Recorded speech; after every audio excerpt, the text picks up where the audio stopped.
Good morning. Good morning. I was just having a coffee It is a before good we went on morning. air. Hello.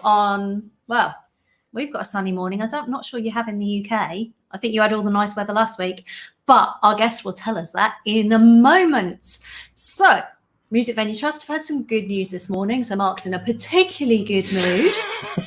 I'm in the best mood I've been in since about February. And I was quoted in a mayoral press release sharing some space with Sadiq Khan this morning. So that was nice.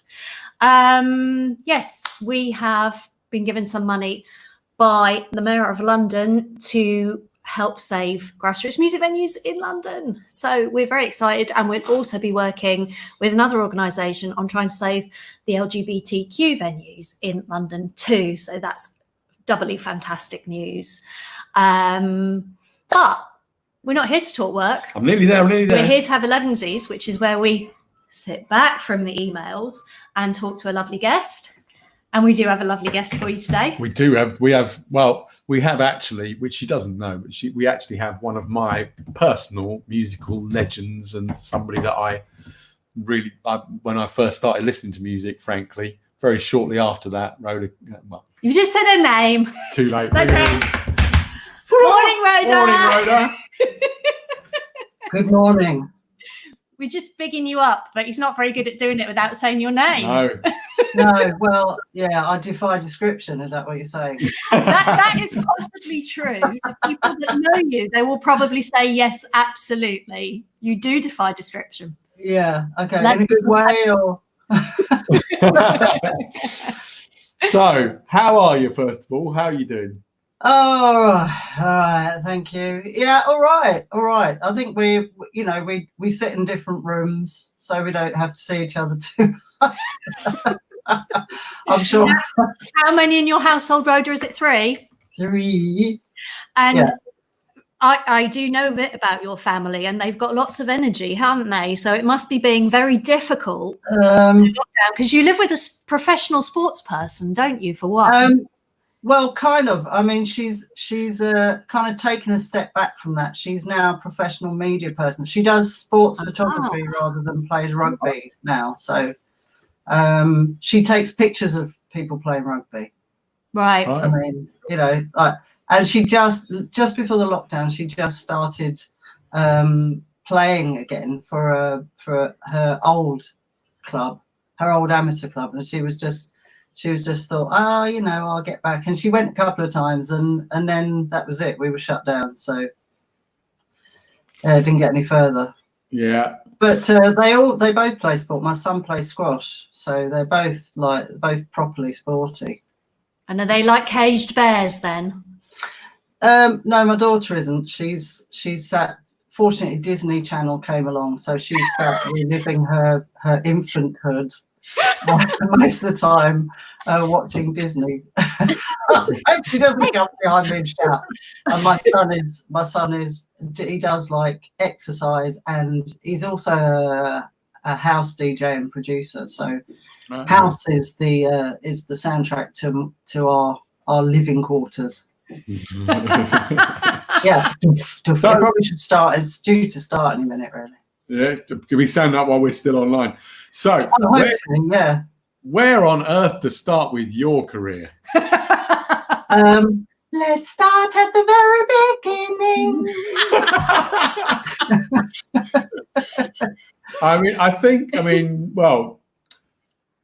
Two-Tone doesn't really cover it. I mean, the things you've been involved in, all of it. Red Wedge, punk, massive Bowie fan, used to sit on his doorstep. I just found my old Bowie autographs the other day when I was clearing out, which was like, yes, I haven't seen these for years. So yeah, Bowie, I was Bowie fan from about 72. Can't believe you've never invited me to your Bowie nights. What? I can't believe it. Neither can I. You're definitely on. As soon as we're allowed to reopen, we're doing one. Yeah. So when I heard about it, I just thought, he invites everybody to those, and he's never even so much as mentioned it. Do you know what? Shall I tell you who he invites? He invites everybody that he sees in person in the run-up to the event, and completely forgets to invite everybody else. So it's a timing. What would you? The fact that you. But It was a few weeks before. Yeah, good save, but no. What would you be performing exactly when we do this Bowie night? Sorry, what would I be performing? What's your song of choice? Oh, I don't know. I mean, so many. Queen Bitch, probably. Oh, I used to do, yes, you can Good find choice. that on YouTube. Me doing Queen Bitch. Although I remember I sang Kooks to my son at Pride once. My son was in the audience. He was like in a pushchair. I nearly said wheelchair, in a pushchair when he was very, very small. And I remember singing it to him, and I had to look away. Tears. I had to look away. The Bowie night, for anybody who doesn't know, is the thing we do every year around the time of Bowie's life and birth and death, and at Tunbridge Wells Forum. And I was going to do Kooks 2 years ago, and I was driving around 3 years ago, and I was driving around from the airport, had it on the stereo trying to sing it, and I burst into floods of tears on just thinking about singing it. Couldn't do it in the car, let alone on the stage. So I've never managed to do it. No, well, looking at my son, it was just too much. So I just had to look. I had to look away from the small child. There you go. But we've already got comments flooding in. Mark Stack says, "Hi, Rhoda. You were an important part of my musical education. The music of the Body Snatchers was a genre I hadn't really heard before and pulled me in like a moth to a flame. I explored so much music after hearing it, haven't stopped since," he says. There you go. Oh, thank you. Oh, I'm just going to let me try a bit of light. What do we think of the light? Oh, no, the light. Oh, yeah, bit more light. Yeah. Bit more light. Yeah, it was good with the light. Oh, do you think? or eerie. It's not very 11 in the morning. It's more 11 at night, Rhoda. Sorry? I said it looks a bit more 11 at night than 11 in the morning. Yeah, I know. Well, hey, that's when I'm happiest. What can I tell you? Yeah, and then of course you've been. I mean, the last two you're out on. I think you were out with the Selector, weren't you? Yeah. And you've been all over the place with them, haven't you? You would. Yes, we started in Mexico, USA, France, Belgium, Holland, Austria, Italy, Germany, Ireland, North and South. So North and South. Anyway, and then the UK. And I went to Australia earlier in the year as well. That's a weird place. I've No never black people. Were you a rarity? Well, yeah. I mean, it was like being back in the 70s when you used to look at black people like across the room and go, all right, you know what I mean, as if you were related or something, because there was like no other black people. Yeah. I mean, it was literally like that. I was walking, I went for a walk and I saw this black guy going into his house, and we did literally go, all right, as if we knew each other. Weird. How is it there's no black people? I suppose it's because all the people who went there in the 70s hoping that they would not have to live next door to black people in the UK got their wish. So they all lived together. I couldn't believe it. I was like, why I don't know. It's a black people's country, isn't it? But I don't know where they never saw any Aboriginal people apart from on telly or on posters at all. Yeah. Never, not at all. In 3 different cities, I should say, as well. Wow. I mean, I have to be honest, I don't know whether different parts of the Australian community live entirely apart or what. I've never been there, but I think that's a yes. Okay, we'll assume that sounds quite likely. But did you get to New Zealand? What was it like? Did you get to New Zealand? Sorry? Did you get to New Zealand? No, I didn't go to New Zealand because it would have meant staying for about another 2 weeks, and I think by that time I was going stir crazy. Right. And had the tour finished, or did you have a load more you were supposed to be doing this year? No, yeah. Oh, that wasn't with the Selector. That was just me. That was just the Rhoda Dakar experience. So it would have been a bit different with the Selector if I'd been in Australia with the Selector, because Pauline's mum lives there, so it's very different. So they obviously, she has family, and you have a different experience. I was like an interloper. Right. But yeah, there we go. Good crowds though. Good turn up. Yeah, it was all right. I mean, I didn't know what to expect, to be honest. I had no idea. I had no preconceptions. So it was. I mean, I think Sydney was probably.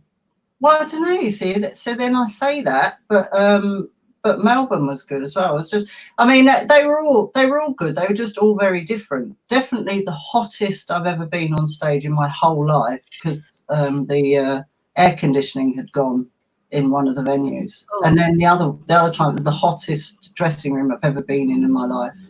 You just sit there going, that makes putting the makeup on really interesting, doesn't it? Because I know if you're somewhere hot, it slides down your face as quick as you put it on. Yeah, you just start here and then just pour and just, you know, and it kind of slides down, and a bit of paper at the bottom to catch it, and then try again. I don't know.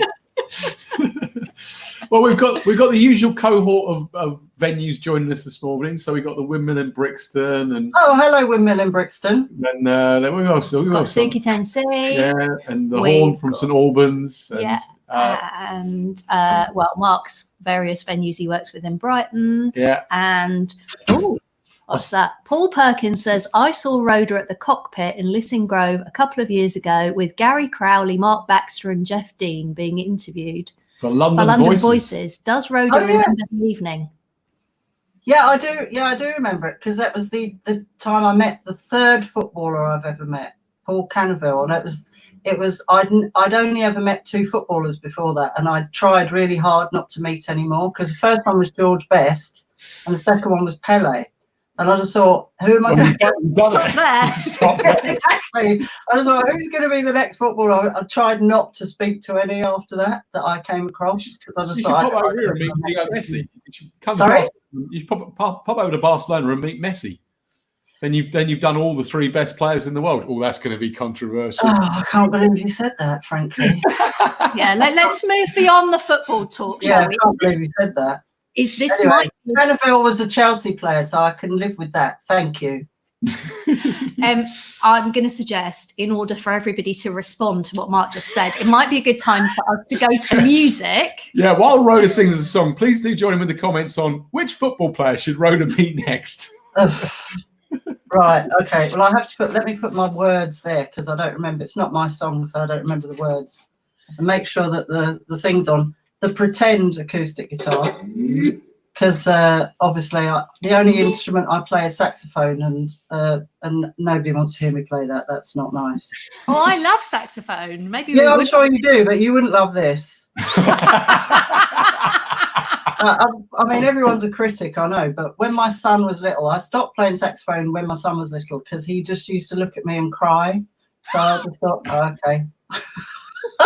That's not what you want, is it, from your own child? Well, I mean, I know he was a baby, but he's, what can I say? He's grown up to be a musician, so no damage done then. Well, yeah, because I stopped, obviously. Yeah, I mean, he's a drummer. He's a drummer. What can I say? What does he know about noise? We are going to drop out and enjoy some music, Rhoda. Okay? Oh, Lord. Okay. All right. Here goes. Thanks, Lenny, for doing the backing track, by the way. All right. See if it works. Comme un arbre dans la ville, je suis né dans le béton, coincé entre deux maisons, sans abri, sans domicile. Comme un arbre dans la ville,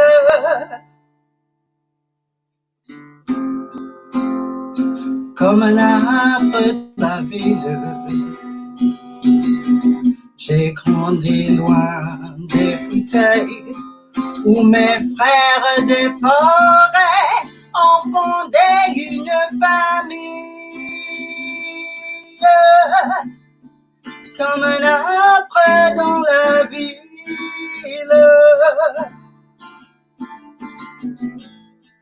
Entre béton et bitume, pour pousser je me débat, mais mes branches volent bas. Si près des autos qui fument, entre béton et bitume.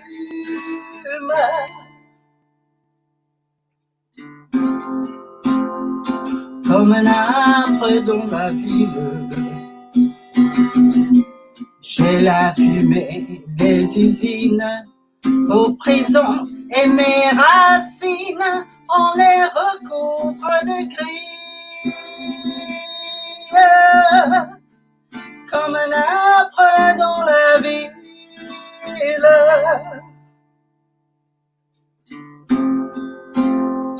Comme un arbre dans la ville.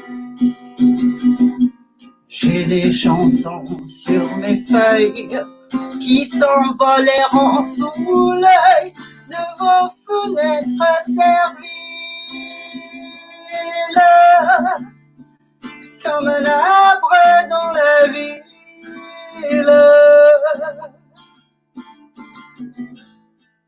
Entre béton et bitume, on m'arrachera des rues pour bâtir où j'ai vécu. Des parkings d'honneur posthume entre béton et bitume.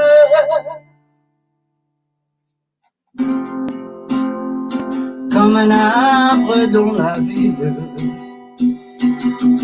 Ami fait après ma mort, barricade de mon corps et du feu de mes brindilles.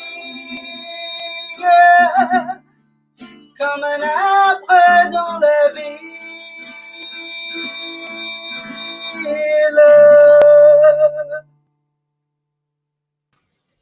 Woo! That was quite some performance for this hour of the morning, Rhoda. Oh, thank you very much. Thank you. I can probably, I can't actually hear my children laughing, but I know they'll be laughing in the background. It's going, oh, her French, so bad. So whose song is that? It's Maxime Le Forestier. Well, it was fabulous. Thank you. And we were just saying how wonderful this week that we're having a real range of guests on, because of course we started off doing this and then the team in the office sort of go, so have you got any friends that aren't boys with guitars then? Yeah, I know. I mean, I don't have a guitar, but I did have like this is a pretend guitar. I could have gone like this, but I didn't. But then as I said, right, I only play saxophone. Allegedly. But this is an ongoing conversation, isn't it, about the fact that it's far easier to do these play from homes if you do have a guitar. Yeah. Well, if you have a guitar and play it, because we've got 3 guitars in the house, but I can't play them. My daughter can play, but she like, no, not doing that. Yeah, they can play, but I can't really play anything, and I daren't play saxophone because it just makes people angry. Especially sax players, and there's too much angry at the moment. Too much angry, because I've got to write some angry letters. You know how you write angry letters? I've got angry letters to write today, so I've got to like stamp my foot. Yeah. But anyway, because I always, but apart from the list that I've got in the email of things to do, so as I said, I dream of having things to do.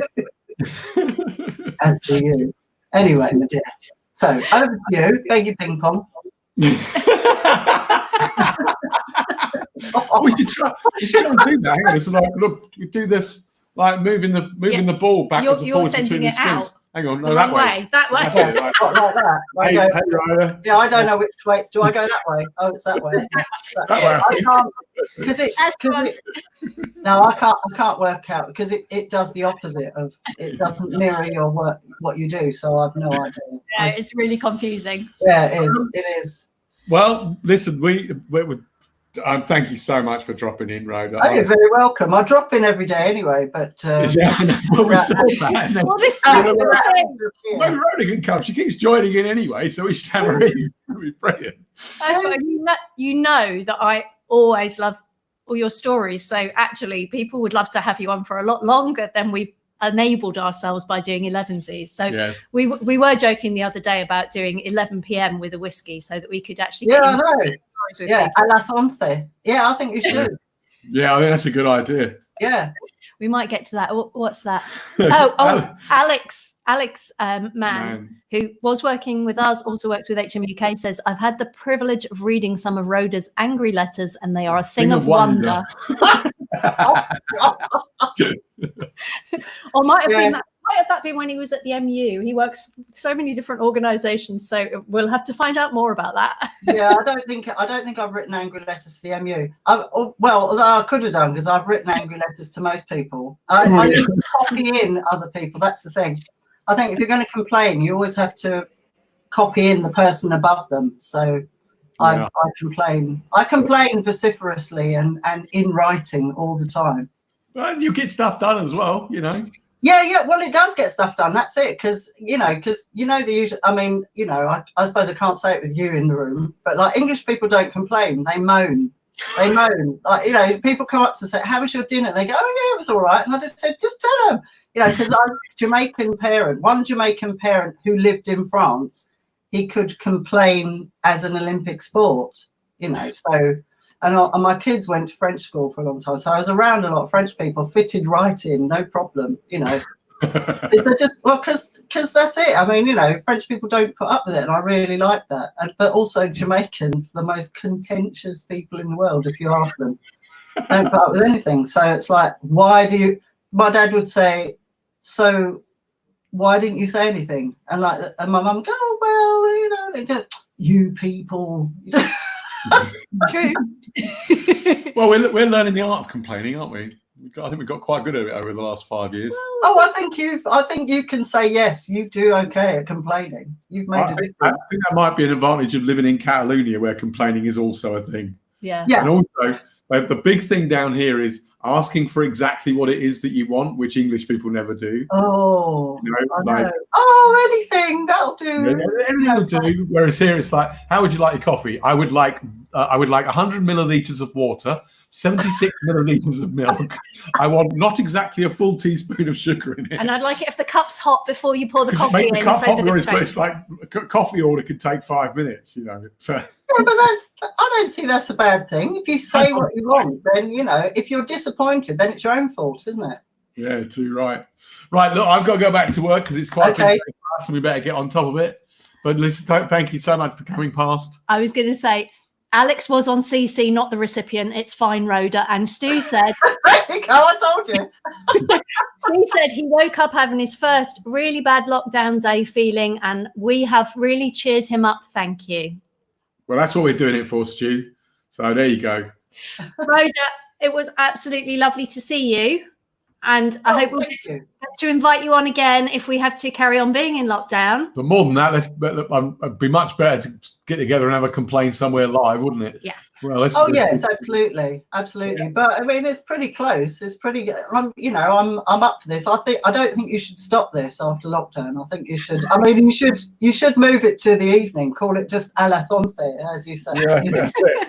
Well, we might do one. It's in Catalan because obviously I don't speak Catalan. Onza. What? Onza. Onza. Do you say alas? Do you do the lisp as well? Alas Onza. Oh, I don't know. I can't. Yeah, it's not. No. You've got to say it in Spanish, don't they? They don't really use it. Alas once.